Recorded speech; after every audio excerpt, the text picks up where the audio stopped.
ፍቅርን እንግዲህ መታታለች ማለት ነው።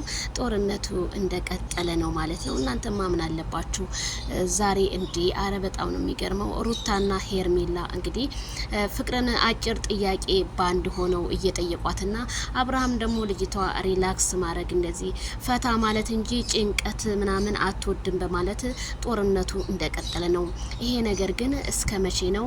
ትዳርስ በዚህ መልኩ ነው ወይ የሚመራው? ይሄ ሁሉ አንድ ወንድ አራት አርጋቸውና መካከል እጅና እግረህን ይዘው እንትን ይበሉ ነው የሚለው። አራት አርጋቸው ማይክልዬ ሶስት ሲሆኑ አነሱ አንድ ይጎላል ማለት ነው።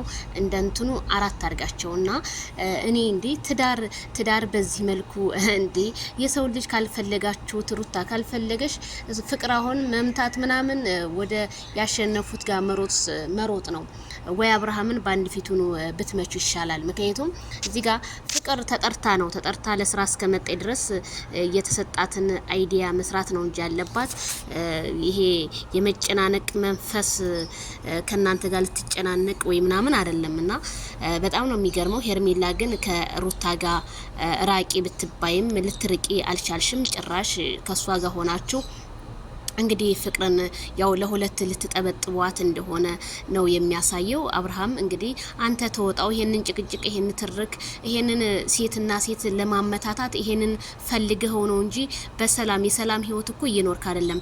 የሰላም ህይወት ልኖር ካልክ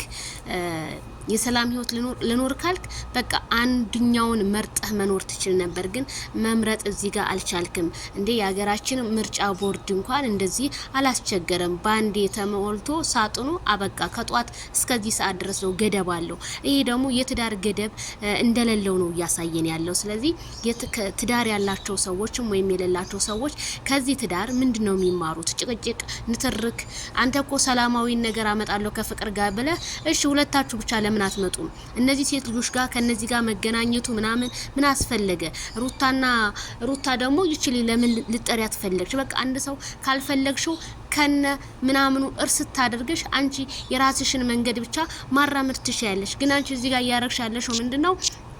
በቃ ተይልኝ አብርሃምን እንደማለት ነው እንግዲህ ያየን ያለ ነው። ተይልን በቃ ካልተውሽልን ምናምን ነገር ትናንት ከሄርሜላ ጋር እንደዛው ከባ ስትፈጥር ያው ደግሞ ዛሬ የሄርሜላ ሚዚ ወይም ምንድነው አጃግሬ ልትባይ ነው ሆነሽ እንግዲህ ከሷ ጋር ሆነሽ ይሄን ነገር እየፈጠርሽ ነውና እኔ በጣም ነው የሚያሳዝነው።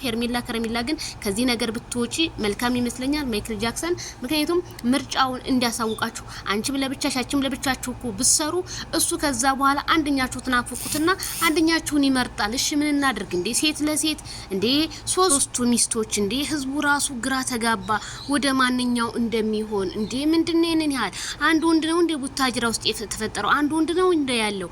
ሌላስ የለም እንዴ? ነገሩን ያቺ የተንቢ የተገረዘ ቡታጅራ ውስጥ የለም። የተገረዘው አንድ ልጅ ብቻ ነው ብለ ይሄው አንድ ልጅ ደግሞ እየተረባረቡበት ነው እንዴ። አሁን እኮ የማይክል ጃክሰን ፍቅረኞች የትኞቹ እንደሆኑ እኔ አሁን ላይ ማለት ነው ሄርሜላ ነበርኛ ያልነው። ሄርሜላን እንደዛ ፈካው ተደሰትኩ ምን ሲል ይሄን ሳይጨርስ ደግሞ ወደ ፍቅር እንደገና ወደ አንደኛዋ ተመልሰ መሄድ ይሄ ተገቢ አይደለም። ለስራም ቢሆን ይሄ ምንም አይነት ትምህርት የሚያስተምር አይደለም። እኔ የመጀመሪያውን ነው ያየሁት። ብዙ ልጆች የተጨነቃችሁ ስለሆነ ዛሬ ምን ሆነሽ ለምትሉኝ ብቻ እና አመሰግናለሁ። ለማንኛውም ሁላችሁም ብቻ ከባድ ነው። ብቻ አብርሃም ታደሰ ወደ ራስ ብትመለስ እንደኔ መልካም ይመስለኛል። የኔ ወንድም